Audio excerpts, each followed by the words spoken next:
আলহামদুলিল্লাহ ওয়াসসালাতু ওয়াসসালামু আলা রাসূলিল্লাহ ওয়া আলা আলিহি ওয়া সাহবিহি ওয়া মান ওয়ালা মা বা'দ। সম্মানিত দর্শক শ্রোতা, আজকে সর্বপ্রথম নবী সাল্লাল্লাহু আলাইহি ওয়াসাল্লামের হাদিস থেকে উইতিরের কুনুতের কি দোয়া এসেছে এটা উল্লেখ করব এবং এরপরে বর্তমান বিশ্বের এক উজ্জ্বল নক্ষত্র ইলমে হাদিসের এক দীপ্তমান প্রদীপ অস্তমিত হয়ে গেছেন মিশরের একজন আলিম শেখ আবু ইসহাক আল হুয়াইনি রাহিমাহুল্লাহ। কাল পর্যন্ত যার নামের পরে আমরা বলতাম হাফিজাহুল্লাহ, আজকে আমরা বলছি রাহিমাহুল্লাহ। সেই সম্পর্কেও কিছু আলোচনা হওয়া উচিত। বিতিরের কুনুত নিয়ে এই জন্য আগে আলোচনা করা প্রয়োজন। আজকে আমাকে একজন ভাই বললেন যে এখানে কুনুত হয় না।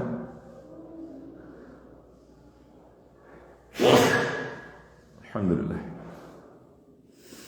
যারা এই হাসির দোয়া শুনবেন আলহামদুলিল্লাহ, আপনাদের কাছে দাবি থাকবে যে আপনারা বলবেন ইয়ারহামুকাল্লাহ।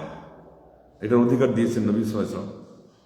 আর আমি আপনাদেরকে স্মরণ করিয়ে দিলাম যাতে দোয়াটা আমার ভাগে এসে যায়, যে আপনারা বলবেন ইয়ারহামুকাল্লাহ। আর আপনাদের কারো এটা আমি যখন শুনতেছি না, তাহলে আমার আর পরের দোয়া যে অংশটা এটা হচ্ছে না। কেউ যদি লিখিতভাবে দেন তাহলে আমি সেটার উত্তর দিব, ইয়াহদিকুমুল্লাহু ওয়া ইউসলিহু বালাকুম।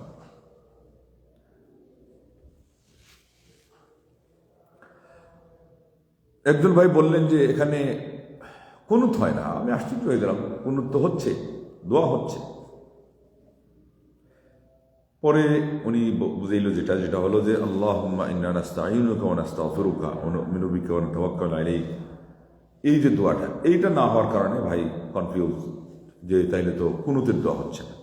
তখন আমি বললাম যে ভাই, এই হলো আমাদের সমাজ, উদুর পিণ্ড ভুদুর ঘাড়ে। আর যার দোষ সেটা স্বীকার করবে, সেটা খুঁজে বের করবে। নিজের মধ্যে যে দুর্বলতা আছে, দূরত্ব আছে কোরআন হাদিস থেকে, এটা গুছাবে। এটা না করে উল্টা অন্যদেরকে দোষারোপ করার যে বদভ্যাস, এটা বড় খারাপ জিনিস। এটার কারণে মানুষ হক থেকে মাহরুম থাকে। যুগ যুগ নয়, শতাব্দী পর্যন্ত, শতাব্দী, এবং তারা তো বলে যে প্রায় সময় যে 1400 বছর, 1500 বছর, মানে তাদের ওইটাকে ইসলাম যখন ধরে তখন বলে যে এটা চলে আসতেছে। এখানে এটা কিসের উপর তারা চালাচ্ছে? লা ইলাহা ইল্লাল্লাহ। বিপদের সময়, জাতীয় বিপদের সময় যে দোয়াটা, ওইটা হলো আল্লাহুম্মা ইন্না নাস্তাঈনুকা ওয়া নাস্তাগফিরুকা। আর কুনুত উইতির, যেটা উইতিরের কুনুত, এটা হলো এখানে যেটা পড়া হয় হাদিস ভিত্তিক। দেশেও পড়া হতে পারে, কিন্তু সৌদি আরবে সব মসজিদে এটা পড়া হয় যেটা হাদিস ভিত্তিক, সেই জন্য বলা হচ্ছে এখানে যেটা পড়া হয়। হাসান রাদিয়াল্লাহু তাআলা আনহু, আল্লাহ নবী সাল্লাল্লাহু আলাইহি ওয়াসাল্লামের বড় নাতি, তিনি বলছেন আল্লামানি রাসূলুল্লাহ সাল্লাল্লাহু আলাইহি ওয়াসাল্লাম কালিমাতিন আকুলুহা ফি আল উইতরি। একজন হাদিসের বর্ণনাকারী বলছেন কুনুতুল উইতরি, উনি এটা স্পষ্ট করে দিচ্ছেন। আসলে তো উইতির বললেই তো এই দোয়া, যেহেতু এটাই কুনুতের দোয়া, এটা ছাড়া আর কেউ বুঝবে না অন্য কিছু, কিন্তু বর্ণনাকারী বলে দিচ্ছে এটা হলো উইতিরের কুনুত। আল্লাহু আকবার। ইলমে হাদিসে এইভাবে তারা বুঝের ক্ষেত্রে যাতে কোনো বাধা না থাকে, কোনো অস্পষ্টতা না থাকে, তাইলে হাদিসের বর্ণনাকারীগণ, মুহাদ্দিসগণ ব্যাখ্যা দিয়ে এগুলোকে সহজ করে দেন। তারপরও আমাদের জাতি বুঝে না। তো যাই হোক, কি শিখাইলেন? আল্লাহুম্মা ইহদিনি ফিমান হাদাইত। ওখানে দেখবেন আল্লাহুম্মা ইহদিনি ফিমান হাদাইত ওয়া আফিনি ফিমান আফাইত ওয়া তাওয়াল্লানি ফিমান তাওয়াল্লাইত ওয়া বারিক লি ফিমা আতাইত ওয়া কিনি শাররা মা কাদাইত ফাইন্নাকা তাকদি ওয়া লা ইউকদা আলাইক ইন্নাহু লা ইয়াযিল্লু মান ওয়ালাইত ওয়া লা ইয়া'ইজ্জু মান আদাইত তাবারাকতা রাব্বানা ওয়া তাআলা নাস্তাগফিরুকা ওয়া নাতুবু ইলাইক। এগুলো আপনারা পাবেন। এটা এই জন্য যে এখানে সবগুলো আসতেছে আপনার কি এক বচন। এটা এই জন্যে যে এখানে তাকে শিক্ষা দিয়েছেন, একা তিনি কি পড়বেন এটা বলেছেন। এই জন্য আল্লাহুম্মা ইহদিনি ফিমান হাদাইত। আমরা যখন জামাতে সালাত পড়ি তখন ইমাম সাহেব কি বলেন? আল্লাহুম্মা ইহদিনা। এটা পার্থক্য এই জন্য যে এটা বহু বচন করার উদ্দেশ্য আল্লাহ নবী সাল্লাল্লাহু আলাইহি ওয়াসাল্লাম বলে দিয়েছেন যে তোমরা যখন দোয়া করবা, বিশেষ করে ইমামকে বলেছেন যে ইমাম যেন তার নিজের জন্য দোয়াটাকে সীমাবদ্ধ না রাখে। এটাও সঠিক নয়, যেহেতু জামাতে দোয়া যখন হচ্ছে তখন বহু বচন হবে, এই জন্য আল্লাহুম্মা ইহদিনা বলে। তা না হলে মোটামুটি আল্লাহুম্মা ইহদিনি একা পড়লে এটা পড়বে। হাদিসটা কোথায়? আবু দাউদ 1425, সুনান তিরমিজি 1745, না, সূরা নাসাই 1745। আমি নাসাইকে আগে এনেছি, এটা শেখুল ইসলাম সহ মুহাদ্দিক আলেমরা নাসাইকে আগে এনেছেন, যাই হোক সিরিয়ালে। তো এই জন্য নাসাইয়ের সিরিয়াল 1745 আর সুনান তিরমিজির 464। আপনারা এগুলো খুঁজলেন, বুঝবেন যে আমাদেরকে কিভাবে ধামাচাপা দেওয়া হচ্ছে। এমনকি উদুর পিণ্ড ভুদুর গানে আমি যে বলছিলাম, বুখারী শরীফের ক্লাসে শেখুল হাদিস বলতেছেন যে আহলে হাদিসরা বুঝে না, বিতিরের কুনুত লাগাই দিছে বিপদের কুনুতের সাথে, আর বিপদের সময়কার দোয়া যে কুনুত ওইটা লাগাই দিছে বিতিরের সাথে। আমি তো হতবাক, কিভাবে? আমাদের তো আলহামদুলিল্লাহ হাদিস নিয়ে যখন আমল করা হয়, হাদিস আমাদের দলিল সব সময়, তো হাদিসের প্রেক্ষাপট বা হাদিসের বুঝা বা কোনটা কোন অবস্থায়, এটা তো আমাদের সমাজে আলহামদুলিল্লাহ বেশি থাকবে। উনি যে বলে দিলেন, যাই হোক, মুহাদ্দিস সাহেব বলছেন, আমি ওই খালি শুনে গেছি। পরে খোঁজ নিয়ে দেখলাম, মিলিয়ে দেখলাম যে মুহাদ্দিস সাহেব বুখারী পড়াচ্ছেন, শেখুল হাদিস। বাইতুল মুকাররমের খতিবেরও উপরে তার স্থান দেওয়া হতো, যেহেতু উনি প্রথম খণ্ড পড়াইতেন বুখারীর, খতিব সাহেব দ্বিতীয় খণ্ড পড়াইতেন। তো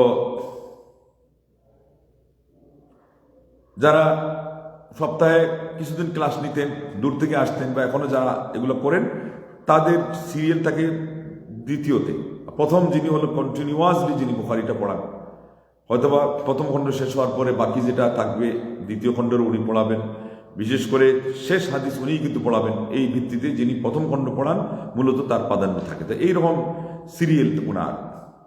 মারা গেছেন খুব সম্ভব, অনেক কাল হয়ে গেছে। খতিব সাহেব তো মারা গেছেন বহু কাল আগে।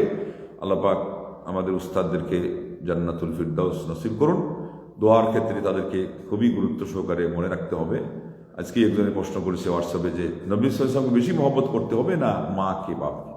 আমি বললাম যে এটা তো বড় জটিল প্রশ্ন। একদিকে জটিল, এই জন্য সে প্রশ্ন করেছে, কিন্তু আল্লাহ রসূল মহব্বত একজন মুমিন হিসাবে বেসিক কথা জানা থাকার কথা, যে এটার সাথে অন্যের প্রশ্ন আনাই উচিত না। ওটা অন্য, এটা দিনের ক্ষেত্রে, এটা ইমানের ক্ষেত্রে। এরপরে ওই ইসলাম ইমানই আমাদেরকে শিক্ষা দিয়েছে মা বাবাকে ভালোবাসতে হবে। তা না হলে মানব সুলভ আচরণ অনুভূতিতেই ইসলাম মাতা পিতার একটা অধিকার দিয়েছে সবার শেষে। শিরিক করতে গেলে, বাধ্য করতে গেলে আল্লাহ পাক নিষেধ করেছেন, মানা যাবে না, কিন্তু ওয়াসাহিবহুমা ফিদ দুনিয়া মারুফা, তাদের সাথে ভালো ব্যবহার করো। কিন্তু কোথায় মাতা পিতার, কোথায় নবী মুহাম্মদুর রাসূলুল্লাহ সাল্লাল্লাহু আলাইহি ওয়াসাল্লাম, পুরা উম্মতে মুসলিমার যিনি বাপ সমতুল্য। এই জন্যে ইমান ইসলাম অনেক দুর্বল হয়ে আছে। আমরা যা মনে করি, যা আস্ফালন আমরা ছুড়ে মারি জাতির সামনে, আর জাতিকে কি শিখাইলাম আর জাতিকে নিয়ে কি ভাবলাম, আমাদের আকাশ পাতাল ডিফারেন্স থেকে গেছে। এই জন্য আজকে মুসলমানদের এই দুর্দশা। আর সেই জন্য এগুলো একটা একটা করে ধরে ধরে দেওয়া। আপনারা মনে করেন না যে এইগুলো এখন আলোচনা কি প্রয়োজন? এইগুলোই আসল, এইগুলি হলো আমাদের উন্নতির মূল সোপান। নবী মুহাম্মদ রাসূলুল্লাহ সাল্লাল্লাহু আলাইহি ওয়াসাল্লামকে বাপের তুলনা দিয়ে কি বোঝানো হয়েছে, বা তিনি কি বুঝাইছিলেন?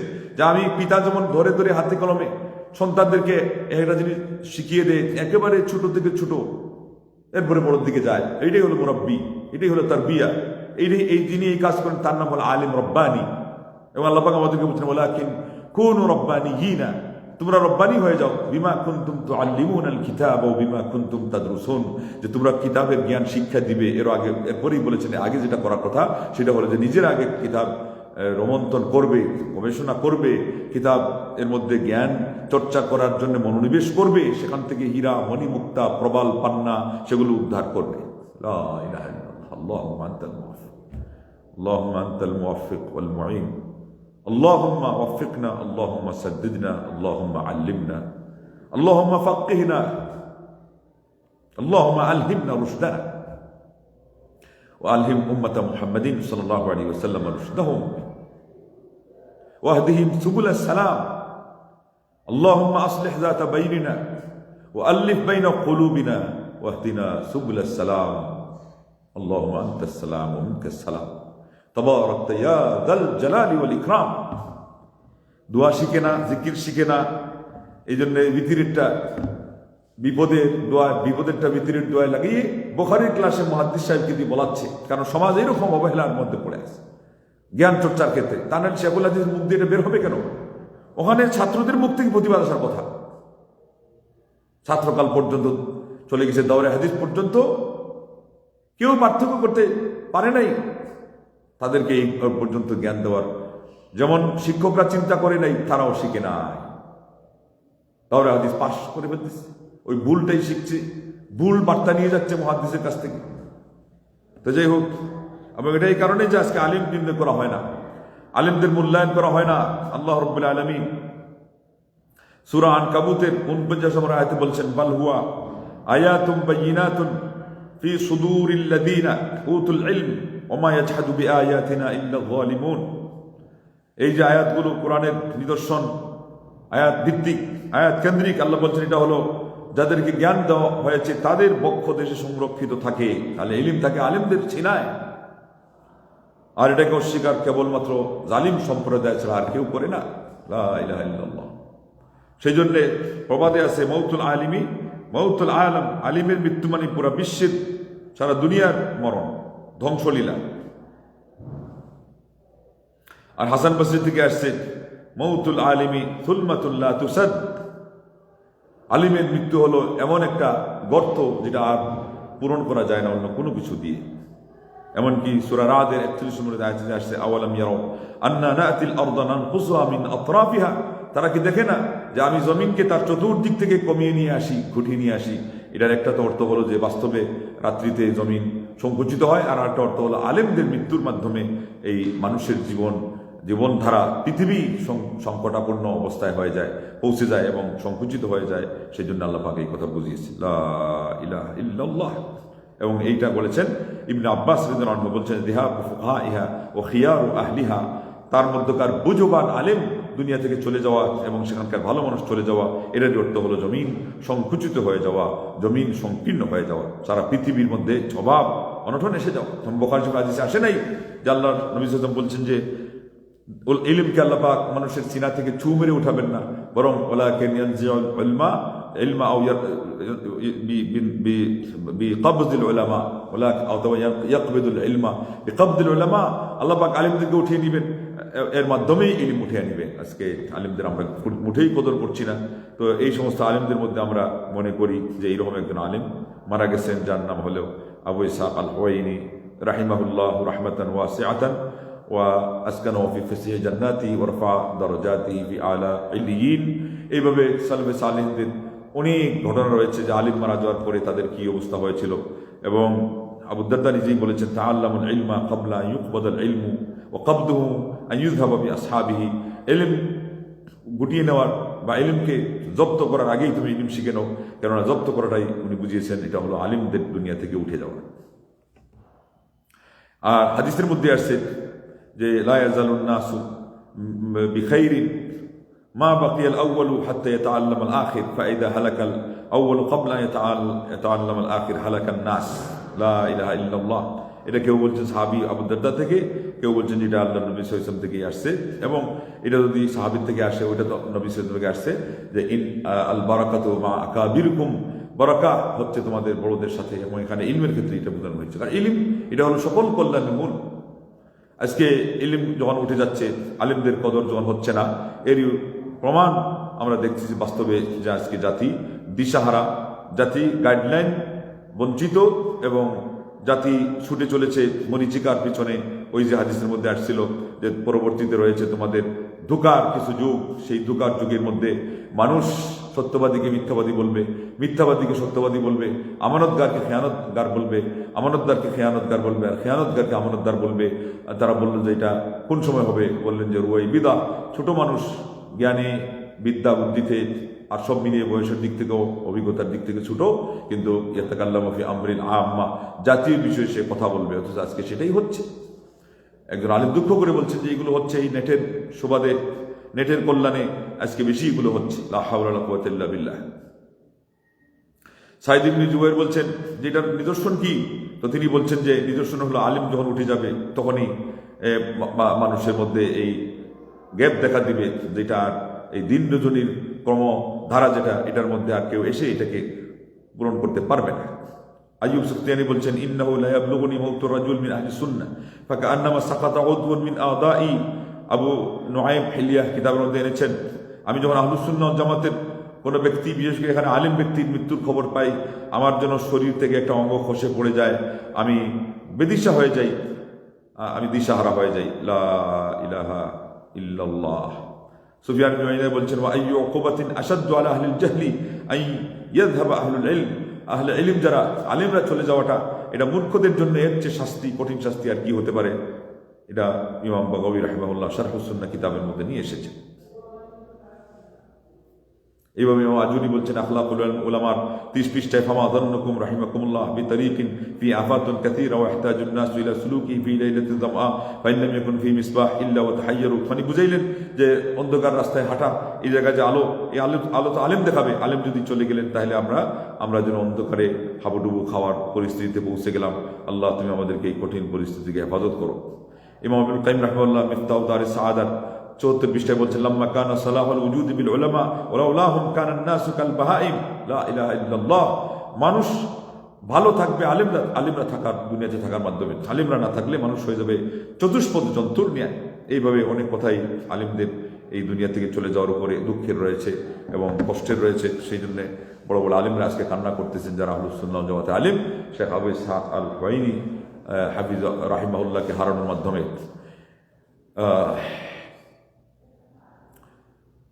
ইমাম মুআল্লিমির আত-তানকিল কিতাব, অনেক বড় বড় ভলিউমে 2টা খণ্ড। বাতিল শেষে আছে যে বাতিলের প্রতিবাদে তিনি এটা লিখেছিলেন। এটাকে আবু ইসহাক আল হুয়াইনি রাহিমাহুল্লাহ 40 বার পড়েছেন, বড় বড় 2 ভলিউমে। 40 বার পড়ার পরে শেষবারে তিনি নিজ হাতে লিখেছেন। এবং এটা হলো পুরানো পদ্ধতি আলিম ওলামাদের, বিশেষ করে মুহাদ্দিসিনদের। আল্লাহু আকবার। এই ধারায় তিনি ছিলেন। আল্লামা আলবানী রাহিমাহুল্লাহর সংস্রবে উনি অনেক কিছুই শিখেছেন এবং 100 খানিক প্রশ্ন আছে ওনার, যেগুলো তিনি সরাসরি আল্লামা আলবানীর কাছ থেকে রাহিমাহুল্লাহ প্রশ্ন উত্তরের মাধ্যমে নিয়েছেন। বেশিরভাগ ইলমে হাদিসের সাথে সংশ্লিষ্ট এবং সুখ্যাতিপূর্ণ বিষয়ের সাথে সম্পৃক্ত। এভাবে করে মেহনত করে লেখাপড়া করে তিনি অনেক বড় আলিম হয়েছেন। এবং এক পর্যায়ে তিনি বলেছেন যে 40 বছর তিনি নিরলসভাবে, নিরবচ্ছিন্নভাবে খালি পড়েই গেছেন। এর ফাঁকে তিনি অন্য কোনো ব্যস্ততা স্থান দেন নাই। 40 বছর। আমাদের কেউ 4 বছরও লাগাতার পড়াশোনা আমরা যদি খোঁজ নিতে পাবো না। আব্দুল করিম আল খুদাই এখনো বেঁচে আছেন, সৌদি আরবের একজন বড় আলিম। উনি বলেছেন যে কেউ যদি ইলমের ধারক বাহক হতে চায় তাহলে তাকে ডেইলি 16 ঘন্টা পড়তে হবে। 16 ঘন্টা। আমরা 4-5 ঘন্টা পড়লেই মনে করি বেশি হয়ে গেছে। 16 ঘন্টা পড়তে হবে। আর ইলমের ক্ষেত্রে দিনের বিষয়ে কথা বলতে গেলে 1 ঘন্টার আলোচনার জন্য আপনাকে 10 ঘন্টা পড়তে হবে।